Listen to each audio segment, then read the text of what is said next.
행복한 가정을 이루는 요소. 여러분, 행복하려면 어떠해야 되는가는 여러분들이 나름대로 아시겠지만 요즘은 이 가정이 참 많이 파괴돼요. 결손 가정이 많이 생겨나고 또 이젠 가정을 이루지 않는 홀로 사는 사람들도 아주 많고요. 그런데 어떻게 보면 이젠 우리는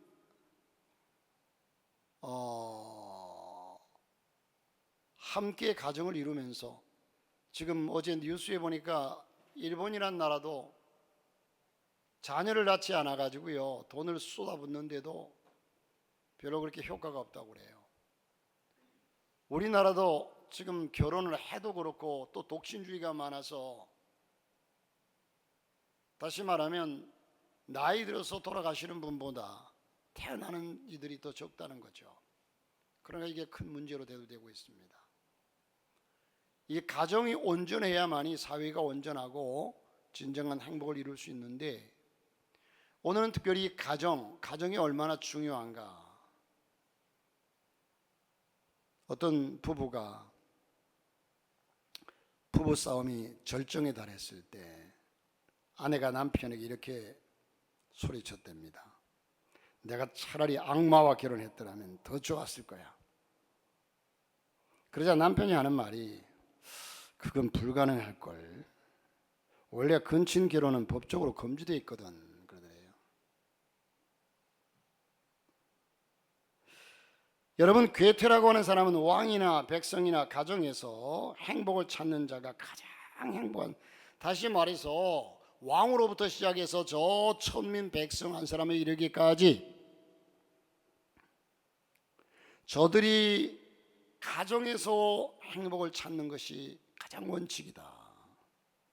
이렇게 말했습니다. 러시아인으로 톨스토이는요, 가정에서 행복을 얻을 수 없다면 어디에서도 행복을 얻을 수 없다고 말했습니다. 며칠 전에 어떤 목사님이, 우리 지방에 있는 목사님이 그런 말씀을 하세요. 이번 주일이 우리는 가정의 주일이고 가정에 대한 설교를 한다고 하니까 자기는 그 설교를 못한대요.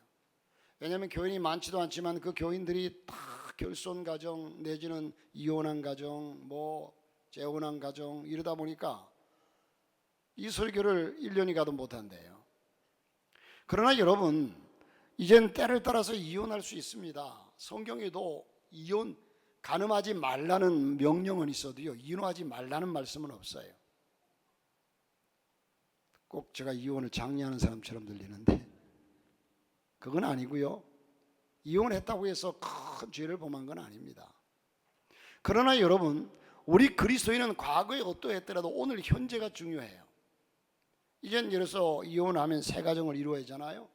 그런데 이젠 이게 문제예요. 새 가정을 이루어서 새롭게 살면 되는데 이젠 연예인들이 본이 돼야 되는데 공인들이라고 하는 사람들이 그냥 3번, 4번, 어떤 사람 9번까지 했더라고, 결혼을. 우리 신앙은 언제 현재가 중요합니다. 어제까지 어떻게 했어도 괜찮아요. 오늘 내가 새로운 결단을 가지고 새롭게 믿음으로 살면 승리하는 삶이 될 줄 압니다. 그래서 여러분들이 어제까지 어떻게 했던 간에 오늘부터 이 말씀 듣고 여러분의 가정이 행복해서 남은 생애가 복되시기를 주 이름으로 축복합니다. 어제에 사로잡힐 이유가 없어요. 자, 여러분, 러시아의 대문호 톨스토이는 가정에서 행복을 얻을 수 없다면 그 어디에서도 행복을 얻을 수 없다, 그렇게 얘기를 했어요. 가정의 중요성은 아무리 강조해도 지나치지 않습니다. 가정을 대신할 곳은 세상에 그 어떤 것도 없어요. 가정이야말로 지상에 있는 유일한 천국이라고 해도 지나친 말이 아닙니다. 그런데 사람들이 가정의 중요성은 알면서도 가정을 천국으로 가꾸기 위해서, 여러분, 꽃밭이 아름다우면요, 제가 한번 띄워줬으면 하기가 좋았을 텐데 이걸 띄울 수가, 저기 그 안수집사님 제가 한번 보낼 테니까 지금이라도 준비되면은 한번 잠깐만 띄워줘 보세요. 유재권 목사님이 오늘 예배를, 정원 예배를 드린대요.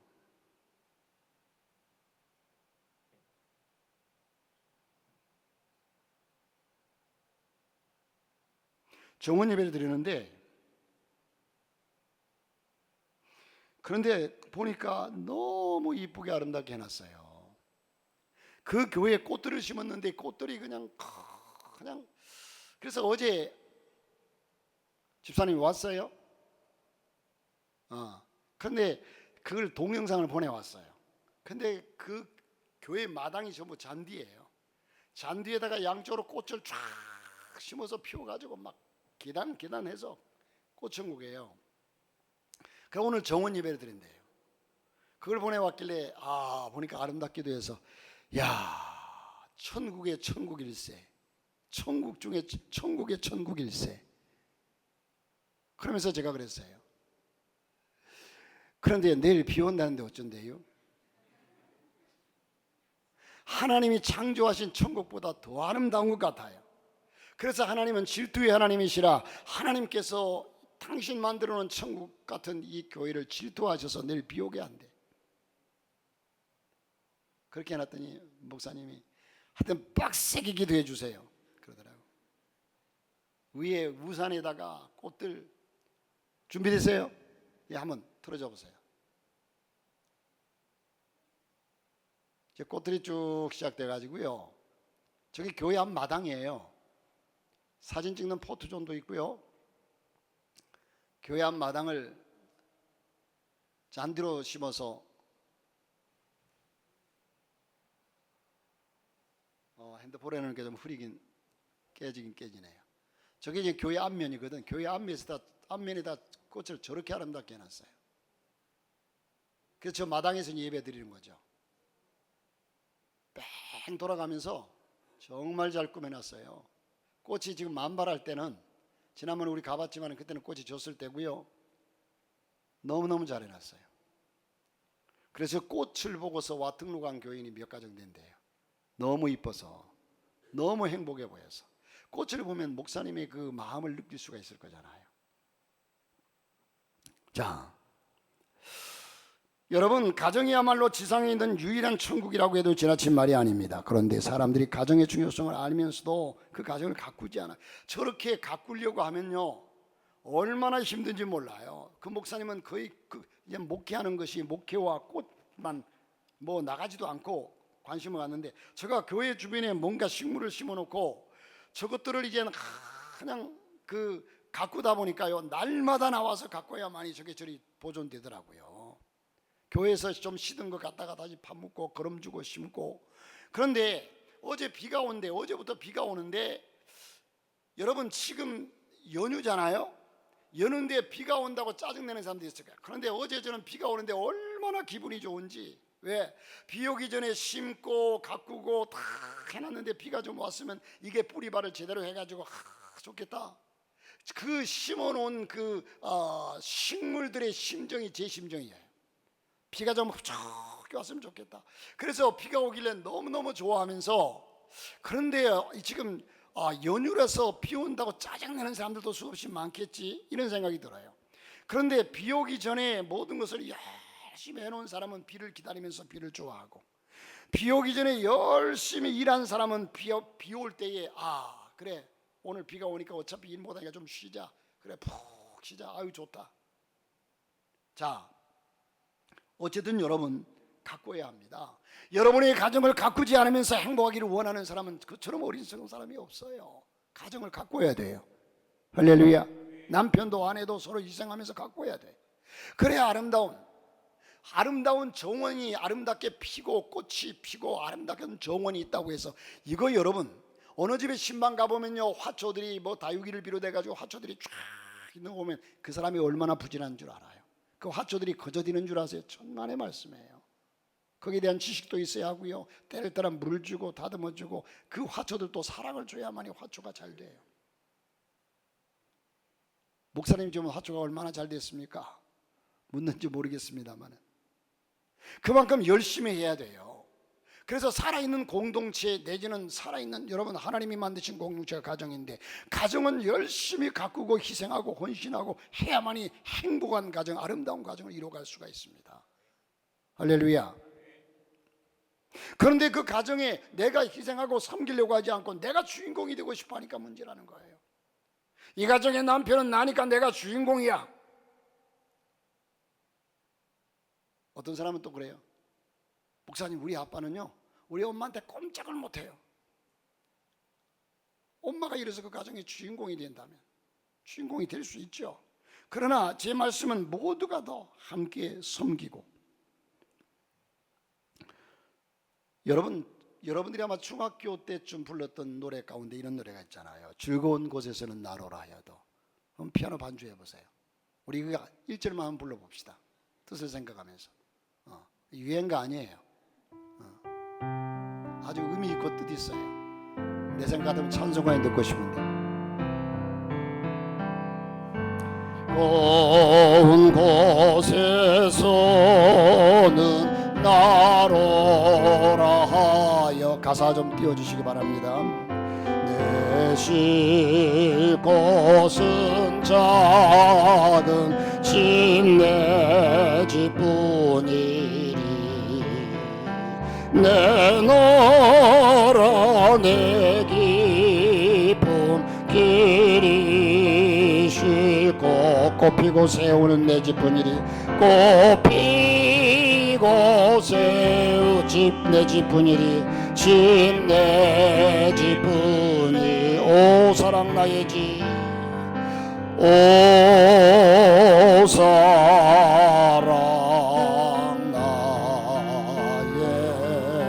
나의 집, 꽃피고 새우는, 꽃피고 새우는 집 내 집뿐이리.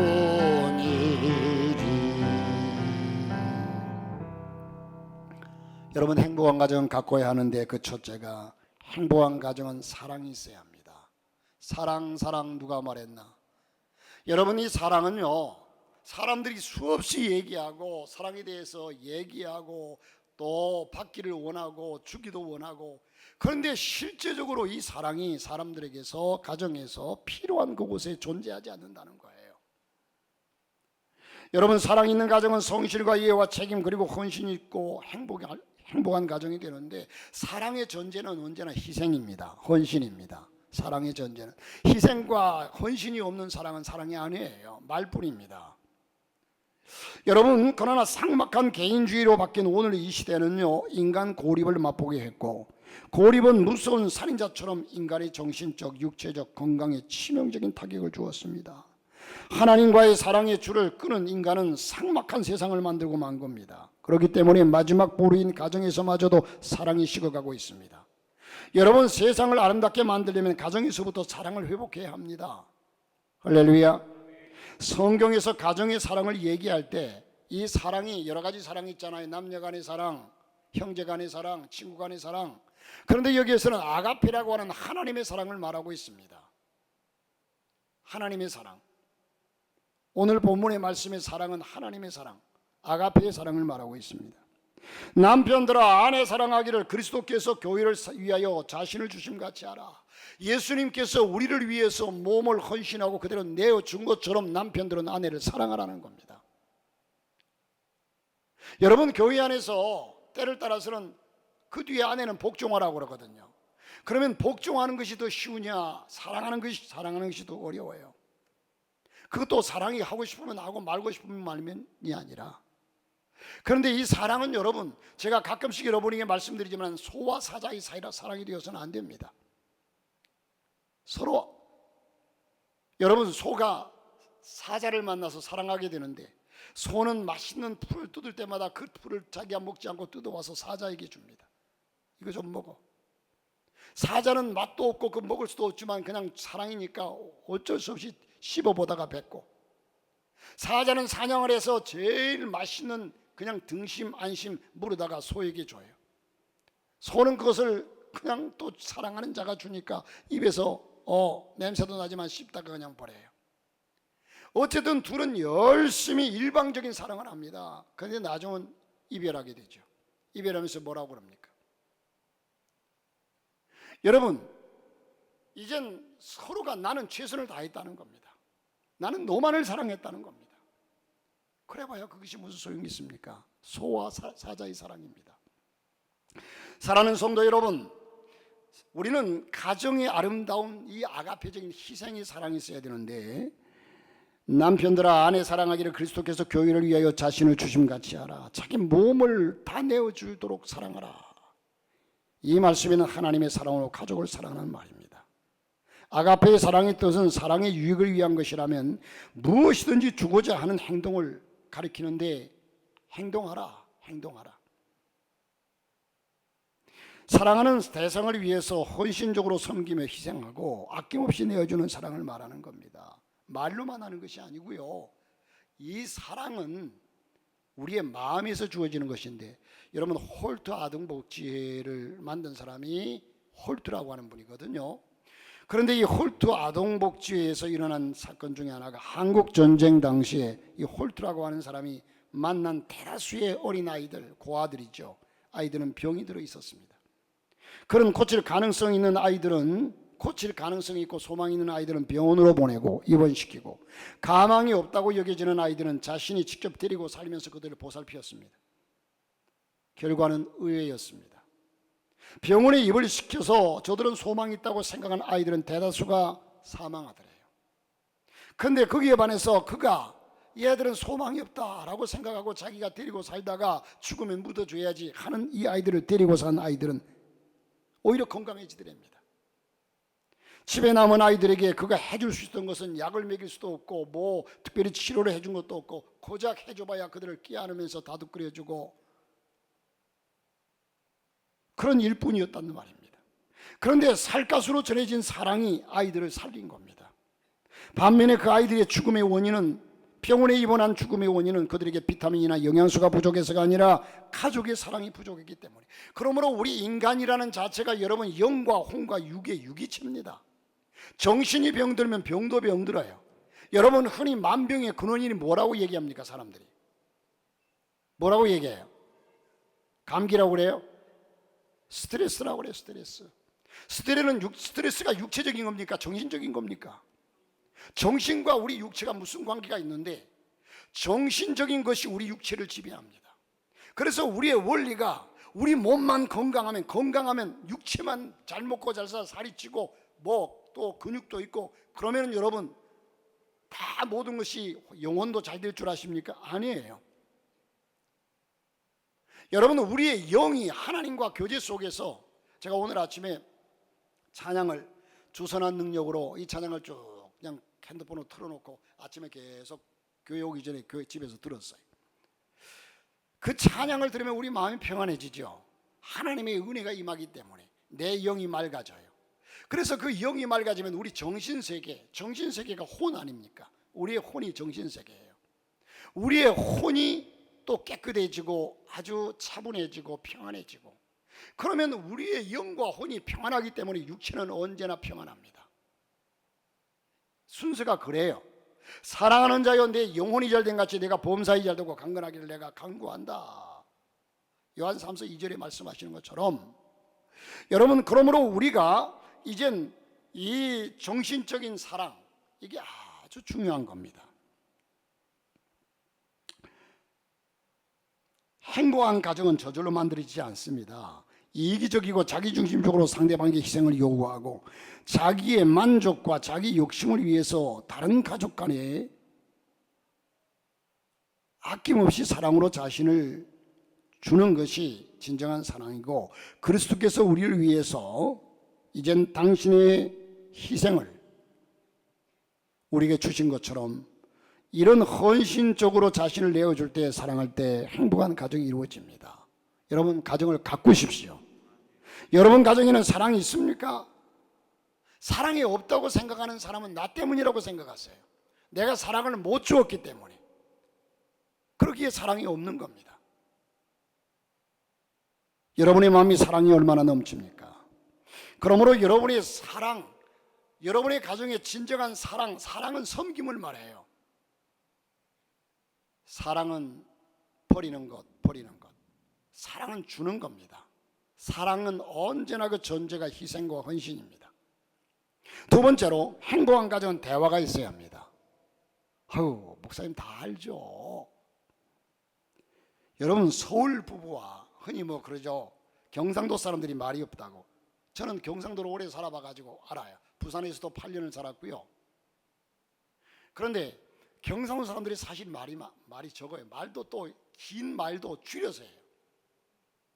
뭐하고 계십니까? 뭐하노? 그래서 퇴근해서 오면 뭐 그렇게 딱 3마디 한다고 그러죠. 여자들은 밖에서 있었던 일, 집에서 있었던 일 얘기하고 싶은데 집에 들어와서 첫 마디가 아는, 애기부터 찾는데요.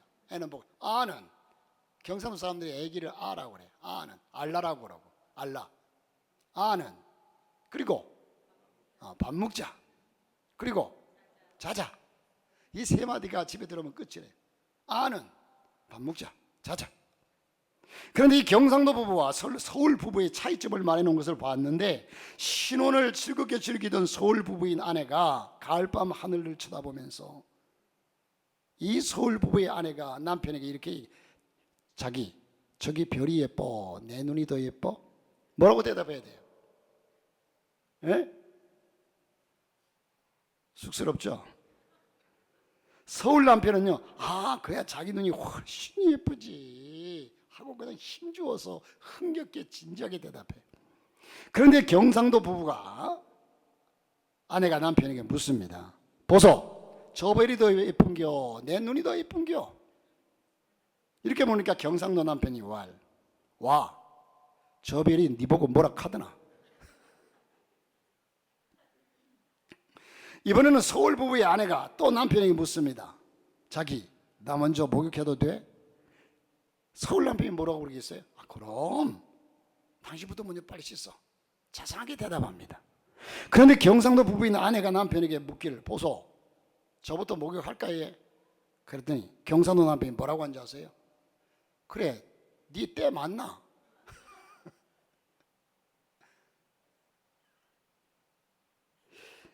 여러분, 그렇습니다. 대화에도 기술이 필요합니다. 내가 이 얘기를 하면 상대방이 어떻게 받을지를 생각해보고 얘기해야 합니다.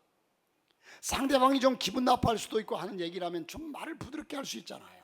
명령조로 하지 않아도 되잖아요. 그런데 이 말이라는 게 참 중요합니다. 말로 통해서 싸움이 일어나고요, 기술이 필요합니다. 조심성 있게 필요에 따라서. 잠언서 25장 11절에 보니까 경우에 합당한 말은 은쟁반의 금사관이라. 반짝반짝 빛나는 은쟁반에 그냥 황금빛 사고가 쫙 놓여있으면 얼마나 하나. 경우에 합당한 말은 은쟁반의 금사관이라. 할렐루야. 말 조심하세요. 이 말이 행복을 창조합니다.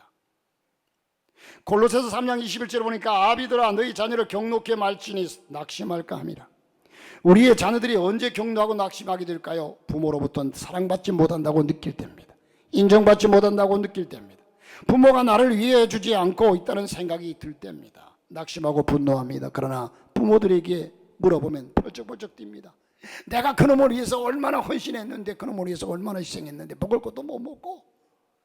그런데 자식은 나를 몰라준다는 거죠. 누구보다도 사랑한다는 겁니다. 사랑하기 때문에 이 고생을 감수한다는 겁니다. 항변합니다. 그렇다면 무엇이 문제입니까? 대화가 단절되었다는 겁니다. 대화가 막혀 있으니까 서로 오해하고 있습니다. 그러므로 행복한 가정을 위해서 대화, 소통 있는 대화를 충분히 만들어 가시기를 주 이름으로 축복합니다.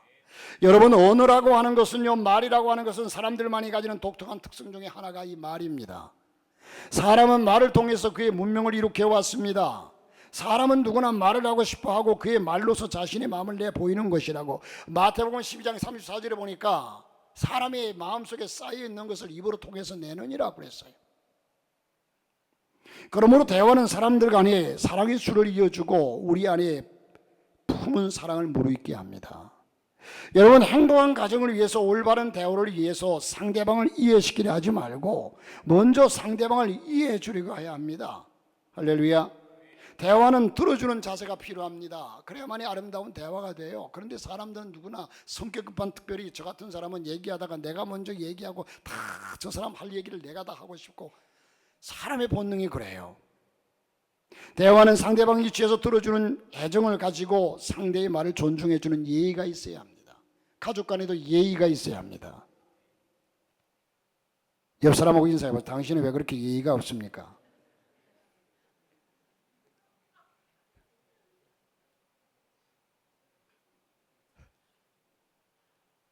지금부터 우리 예의를 차립시다. 따라하라니까 뭐 아멘은 무슨 아멘이야. 아멘 하는 사람들 치고 또 그렇게 하는 사람이 없어. 여러분, 마포중앙교회 홍순철 장로님이란 분이 대화의 1, 2, 3 법칙을 얘기했는데 이렇게 말합니다. 자기의 말은 1분 하고, 상대방과 대화할 때 내 말은 1분 하고, 2분은 상대방의 얘기를 2분 동안 들어주고, 그리고 상대방의 얘기에 3분 동안 맞장구 쳐줘라. 그러면 그 얘기가 잘못될 수가 없다. 거의 대화에 성공할 수 있다는겁니다.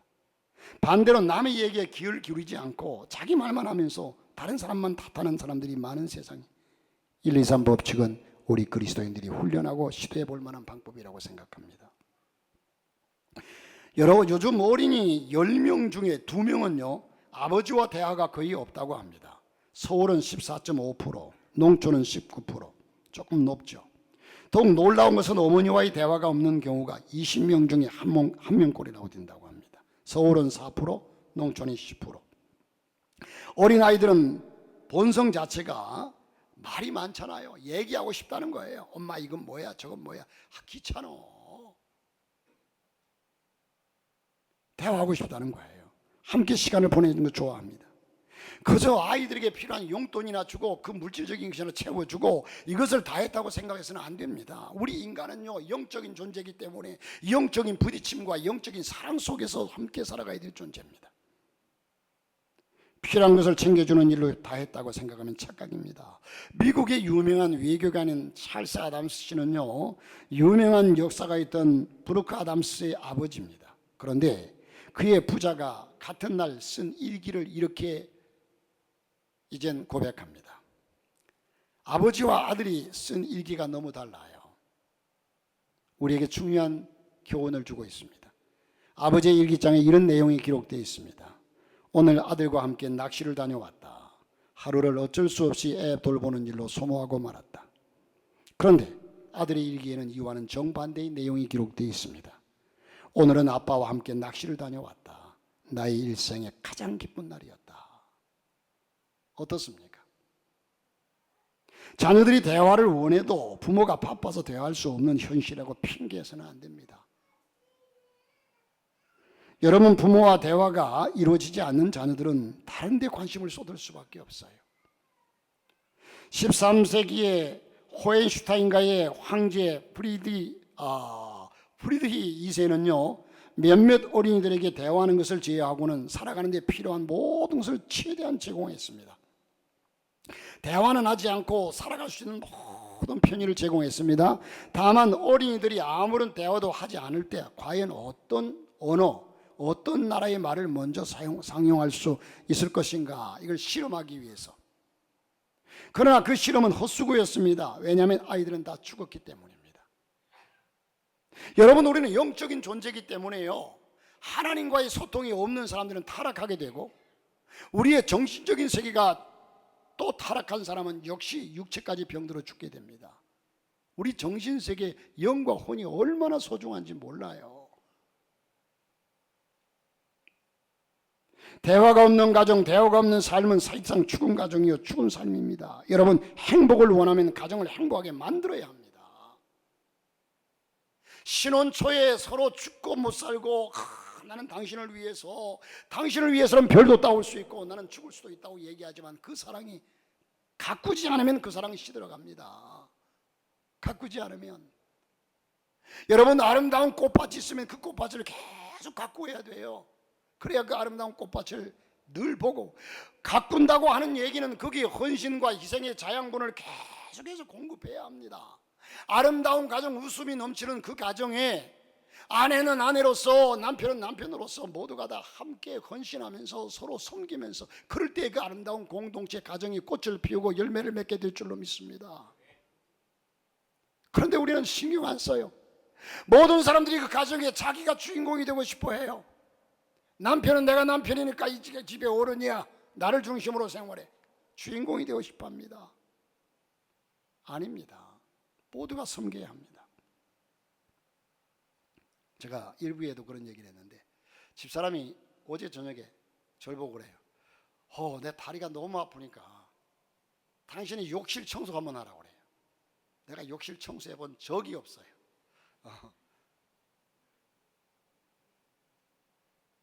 그래서 그랬지. 저는 언제나 거실에 살기 때문에 거실로 쫓겼어요. 이 남자들이 나이 드니까 전부 거실로 내몰리더라고. 왜냐하면 제가 잠을 못 자고 하니까, 잘 못 자고 하니까, 집사람 잠드는데 맨날 부시럭거리고 하니까 아예 제가 이제 거실로 나왔어요. 그런데 거의 밖에 들어가는 화장실을 쓰거든요. 샤워할 때는 거기 가서 한번 쓰고. 그러면 나도 그렇게밖에 안 쓰고 당신도 그렇게밖에 안 쓰는데, 당신이 혼자 쓰는데 뭐 거실이 저기 욕실이 뭘 더럽다고 그렇게 청소를 해달라고 그러냐고 그랬거든요. 그런데 어쩌다가 한 번씩 들어가 보면 거실이 정말 저기 욕실이 깨끗해요. 반짝반짝반짝 빛나고 깨끗해요. 여러분, 그 깨끗한 것을 가만두면 깨끗한 것이 보존되는 줄로 믿으세요? 제가 며칠 전에 제가 이제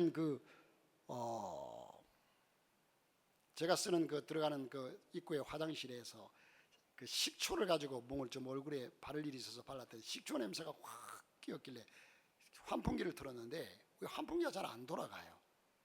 이상하다고 해서 위에 환풍기 뚜껑을 열어보니까 우리 집에 무슨 먼지가, 세 사람 사는데 무슨 먼지가 그리 많은지, 먼지가 환풍기 사이에 다 끼어가지고요 덕지덕지 붙었더라고. 야, 우리 집에 먼지 털 사람이 누가, 뭐 집에서 나오면 저녁이나 들어가가지고 생활하는데, 그래서 그걸 보면서 야, 이 먼지란 더러운 것이. 그래서 제가 그 얘기를 집사람에게 얘기하면서도 그래, 때때로 그러거든. 아유, 오늘 화장실 2개 청소, 욕실 2개 청소하느라고 그냥 땀이 뻘뻘 났다고 그래요. 그런데 그만한 희생이 있으니까 언제나 반짝거리고 언제나 깨끗한 거 아니겠어요? 여러분 집에 신방을 가보면 여러분의 화초가 활짝 꽃을 피우고 싱싱하게 자라는 것들을 보면 거기에 얼마나 많은 손이 가고 얼마나 많은 수고를 했는가를 느낄 수가 있단 말이에요. 거저 되는 법이 없어요. 행복한 가정이 거저 되는 줄 아세요? 성격이 좋아가지고 다 그렇게 행복한 줄 아세요? 여러분 행복한 가정의 사람들의 성격도 여러분의 성격이나 뭐 모나기는 다 마찬가지야. 그런데 서로 희생하고 헌신하니까 아름다운 행복한 가정을 이루는 겁니다. 할렐루야. 여러분 스스로 함께. 교회를 평하는 사람들도 우리 교회는 사랑이 없어. 이 얘기는 내가 사랑이 없다는 얘기예요. 사랑은 허다한 죄를 덮느니라. 가정에서도 마찬가지로 우리 남편은 어쩌고 저쩌고, 내가 사랑으로 섬겨보세요. 섬겨보면 그 남편이 그럴지, 또한 내 아내를 그렇게 섬겨보세요. 그러면 그 아내가 그럴지. 안 그렇습니다. 사람은 이상한 거래요. 여러분들이 뭐 저 코끼리를 데리고 산다면 몰라도 사람이 이상한 거래요. 내가 사랑이 없는 거예요. 내가 교회에서 정말 남다르게 섬겨보세요. 나를 싫어할 사람이 누가 있나? 그렇지 않아요? 교회 평하기 전에 내가 성도들을 섬기고 날마다 성도들을 그냥 하나하나 섬기고 성도들이 감동받는데 나에 대해서 평할 사람이 있어요? 나에 대해서 그렇게 다 우리 집사님, 우리 권사님, 우리 장로님 얘기하죠. 자, 세 번째로는 여러분, 행복한 가정은 질서가 있습니다. 하나님께서는 가정을 창조의 기본 질서로 정하셨습니다. 하나님께서는 가정을 통해서 인간의 전통적인 가치관과 삶의 지혜가 전성되는 것이 가정입니다. 가족의 행복과 안전은 질서에 달려 있습니다. 여러분, 저는 이 질서의 정의를 이렇게 내려요. 위와 아래를 구분하고 앞과 뒤를 구분한 것이 질서다. 질서가 없는 곳에는 사탄이 역사합니다. 혼란한 곳에. 그래서 정치도, 여러분, 이 정부도 국가도 질서가 있어야 하고요, 가정도 질서, 어느 공동체나 한 사람 이 사람이 모인 공동체를 이루었으면 거기는 질서가 있어야 합니다.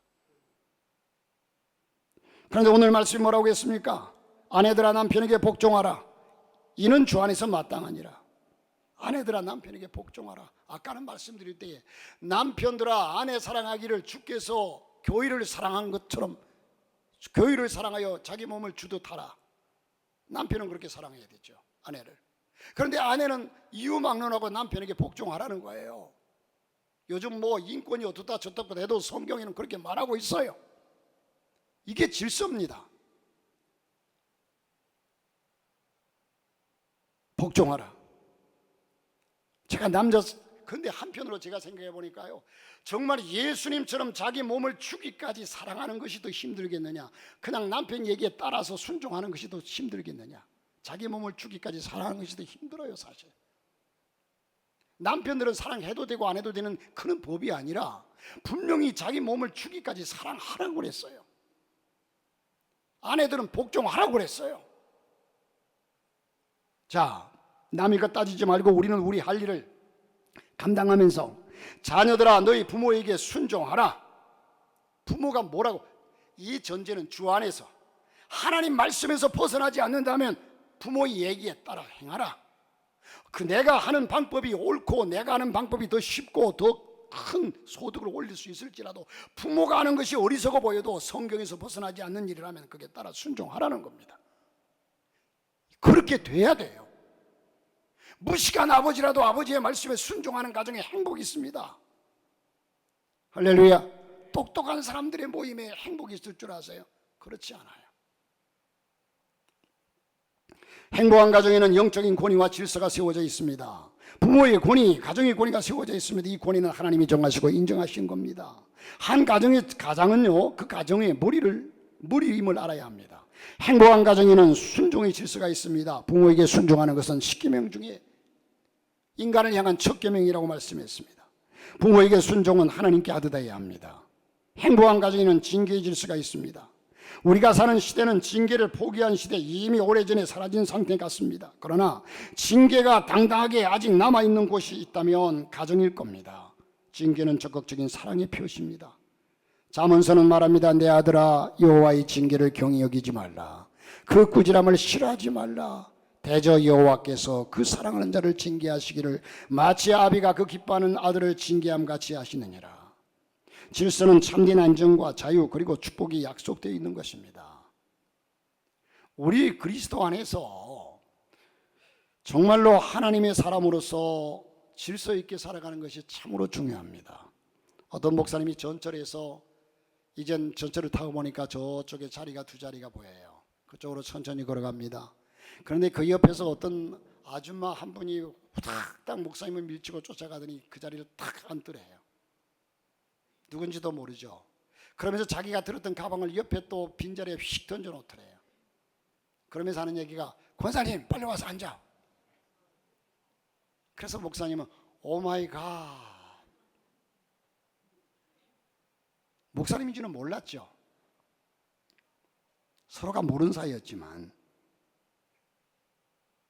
1852년 2월 26일 아프리카 남단을 지나가던 영국 군함 한 척이 영국 군인과 그 가족을 싣고 영국으로 돌아가다가 암초에 걸려서 파산하게 됩니다. 구명보트가 충분하지 않아가지고 인원의 절반밖에 타지 못하는 상황 가운데 함장이 명령을 내립니다.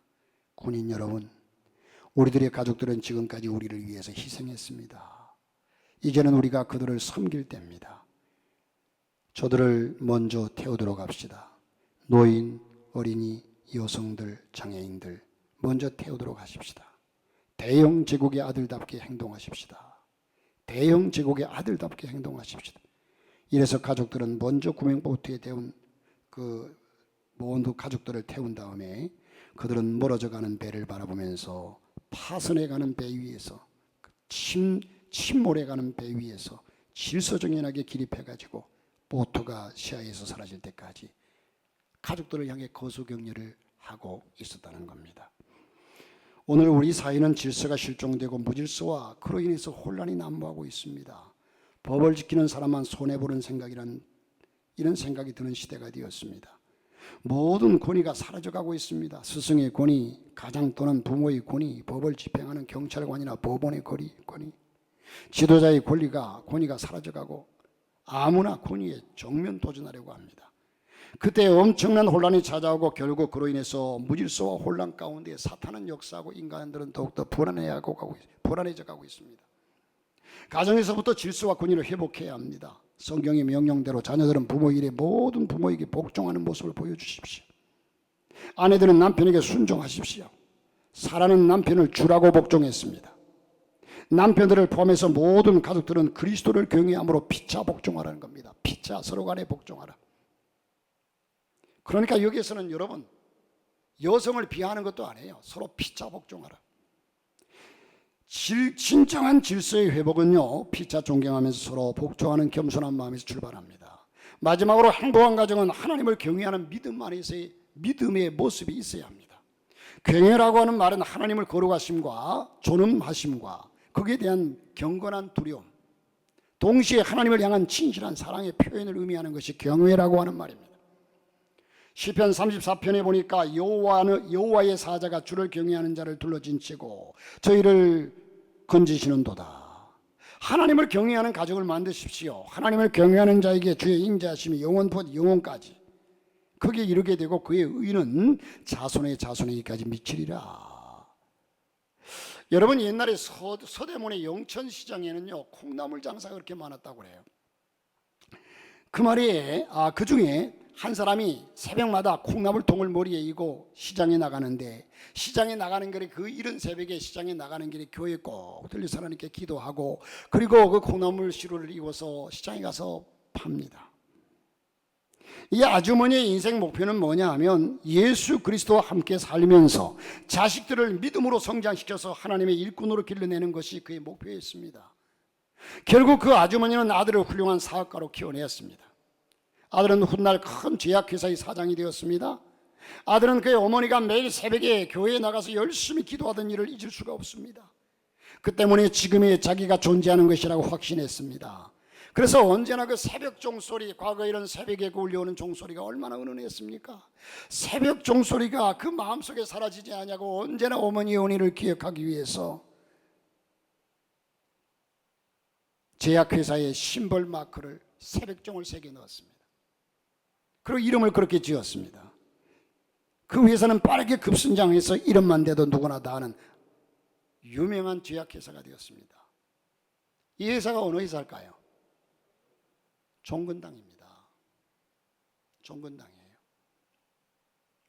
여러분의 가정에서 가족들과 사랑의 만남이 이루어질 뿐만 아니라 경건한 생활을 통해서 하나님과의 만남도 함께 이루어지기를 바랍니다. 그때 참된 행복이 여러분의 가정에 찾아올 것입니다. 또한 가정이 회복되어야 진정한 신앙이 나옵니다. 여러분의 가정에는 사랑이 있습니까? 여러분의 가정에는 따뜻한 대화가 있습니까? 여러분의 가정에는 질서가 있습니까? 어부의 군의가 있습니까? 그리고 여러분의 가정은 하나님을 경외하는 모습이 있습니까? 어떤 남녀가 사랑을 속삭이면서 이젠 동산에 올랐습니다. 동산을 바위 위에서 앉아서 이 자리 참 좋다, 아늑하고 좋다. 앉아서 서로 얘기하다 보니까 아니야, 저쪽이 더 좋은 것 같아, 우리 저쪽으로 가자. 그쪽으로 갔어요. 조금 앉았다 보니까 아니야, 저 위에가 더 좋으네, 위로 가자. 또 이 자리를 옮겼습니다. 이 자리 저 자리 몇 번 옮기다가 마지막에 저 자리가 좋다, 저리 가자 하고 마지막에 옮긴 자리에 와서 두 사람은 시선이 마주친 채 씁쓸한 웃음을 지었습니다. 맨 처음 그 자리였습니다. 맨 처음 무슨 의미가 있습니까? 여러분, 맨 처음 그 자리였어요. 여러분이 가꾸지 않으면서 불행을 탓하지 마십시오. 가꿔야 합니다. 가꿔야 합니다. 여러분들이 가꾸는 곳에 꽃이 피고 아름다운 열매가 맺힐 것입니다. 행복은 현재의 자리에 감사하는 마음에서 시작됩니다. 감사하는 가정, 행복한 가정 이루어가시기를 주의 이름으로 축복합니다.